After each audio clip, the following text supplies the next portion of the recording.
Subscribe कीजिए हमारे channel Sonipat 24 को। सबसे पहले लेटेस्ट खबरें देखने के लिए बेल आइकन को दबाइए। सोनीपत की बेटी नेहा और मोनिका ने जिले का नाम रोशन किया है। दोनों खिलाड़ियों का चयन महिला हॉकी टीम में ओलंपिक के लिए हो गया है, जिसके बाद परिवार में खुशी की लहर है। नेहा के परिवार ने जिस ग्राउंड में नेहा खेलती थी वहीं पर इकट्ठा हुए और मिठाई खिलाकर खिलाड़ियों के साथ खुशी जाहिर की। वहीं परिवार का कहना है कि नेहा बचपन से ही खेलने की शौकीन थी और इसके चलते उसकी मेहनत रंग लाई और उसका चयन हो गया। वहीं उसके साथी खिलाड़ी और कोच ने भी चयन पर खुशी जताई है और कहा कि नेहा के साथ खेलने वाले खिलाड़ियों को भी सीख लेनी चाहिए और उसकी तरह मेहनत करके आगे जाना चाहिए। नेहा के परिवार ने जिस ग्राउंड से नेहा खेलकर आज ओलंपिक तक पहुंची है, उसी ग्राउंड पर पहुंचे और नेहा कोच प्रीतम सिवाच और अन्य खिलाड़ियों के साथ खुशी मनाई। नेहा की बहन मोना का कहना है कि नेहा बचपन से ही खेलने की शौकीन थी और उसने मेहनत की और सबसे ज्यादा साथ उसका उसकी कोच ने दिया है। वो घर में सभी की लाडली है और अपने खेल के प्रति भी वो ध्यान बहुत ज्यादा देती थी, जिसके चलते आज वो ओलंपिक में चयन हुआ है और देश के लिए अब ओलंपिक में खेलेगी। ये हमारे लिए गर्व की बात है और हम बहुत ज्यादा खुश हैं। वहीं नेहा के साथी एकता का कहना है कि वो एक बहुत अच्छी प्लेयर है और ग्राउंड पर भी वो बहुत ज्यादा मेहनत करती है। हम उसके साथी खिलाड़ी हैं और सिलेक्शन पर वो बहुत ज्यादा खुश है। वो जब ग्राउंड पर आती है तो हमारे साथ खेलती है और हमें पूरा समय देती है। हम भी नेहा की तरह खेलकर आगे जाकर देश में प्रदेश और जिले का नाम रोशन करेंगी।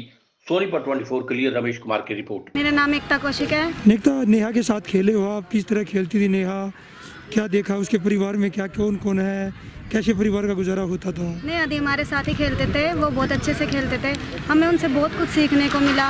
वे एक छोटे से ग्राउंड में इसी ग्राउंड से खेले हुए हैं। वो मतलब अपने साथ खेलते खेलते बच्चों को भी सिखाते थे। वो एक बहुत अच्छे प्लेयर हैं, रह चुके हैं। हम यही दुआ करते हैं कि आगे बहुत अच्छा खेलें ओलंपिक में। जिस तरह 3 लड़कियां इस ग्राउंड से गई हैं, कितनी खुशी आज? बहुत ज़्यादा खुशी। क्या आप भी सोचते हो कि मैं भी जाऊँ एक दिन? हाँ जी। क्या सोच है, किस तरह खेलते हो, प्रेरणा मिली कुछ नहीं यहाँ से? हम सोचते हैं कि जैसे नेहा दी आगे गए मेहनत कर करके, ऐसे हम देख नेहा दी के जैसे। कितना समय देती थी नेहा आप लोगों को यहाँ खेलने में? बहुत ज़्यादा। नेहा छोटी सी थी तब से खेल रही है। दीदी ने उसको बहुत सपोर्ट किया है। दीदी के बिना वो कुछ भी नहीं है। दीदी ने हर चीज़ उसको अफोर्ड करवाई है। दीदी उसकी हर उस पे लेवल पे मदद करते हैं। क्या घर की क्या स्थिति थी नेहा की? परिवार की बात करें तो कौन कौन है परिवार में? परिवार में मम्मी पापा, हम 3 बहनें थे। पापा बहनी, बड़ी बहन की और मेरी शादी हो चुकी है, छोटी बहन नेहा है। सबसे छोटी नेहा थी? हाँ जी। किसकी लाडली है नेहा सबसे ज़्यादा? नेहा मम्मी की भी है, हम सब की लाडली है नेहा। क्या कितनी खुशी है जिस तरह से सिलेक्शन हुआ है नेहा का? बहुत ज़्यादा खुशी है हमें। मेरा प्रीतम सिवाच है, मैं अर्जुन अवार्डी हूँ, विमेंस हॉकी कोच हूँ। और जिस तरह से सोनीपत की 3 बेटियाँ ओलंपिक खेलने जाएंगी, क्या किस तरह देखते हो?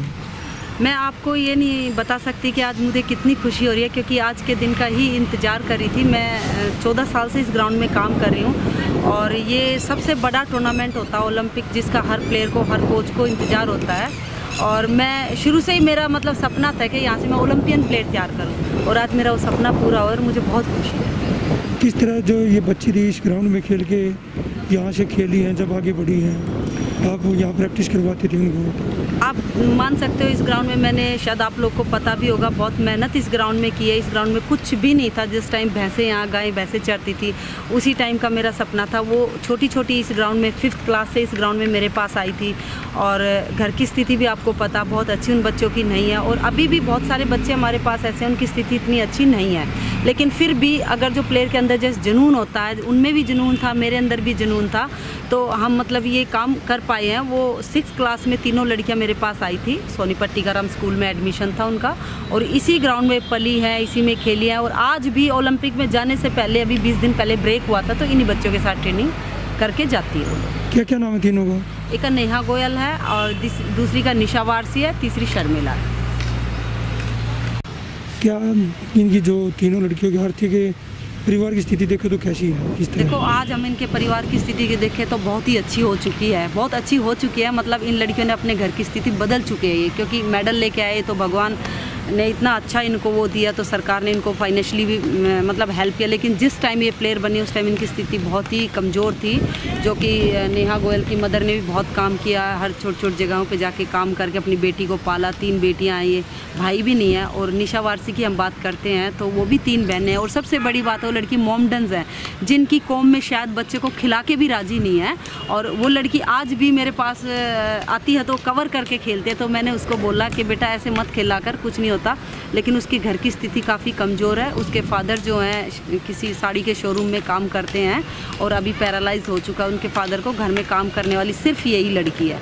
तो अब तो ठीक है, बहुत ठीक हो गई, लेकिन जिस टाइम ये प्लेयर बनी इनकी स्थिति बहुत कमज़ोर थी। किस तरह देखते हो जिस तरह बेटियां आगे बढ़ रही हैं, हरियाणा की बेटी लगातार आगे बढ़ रही है? मेरा ये मानना अगर जो इस स्थिति में भी हमारी लड़कियां इतने आगे बढ़ सकती है तो अगर इनको सुविधाएं और इनकी घर की स्थिति इतनी अच्छी होती है बहुत आगे जा सकती है।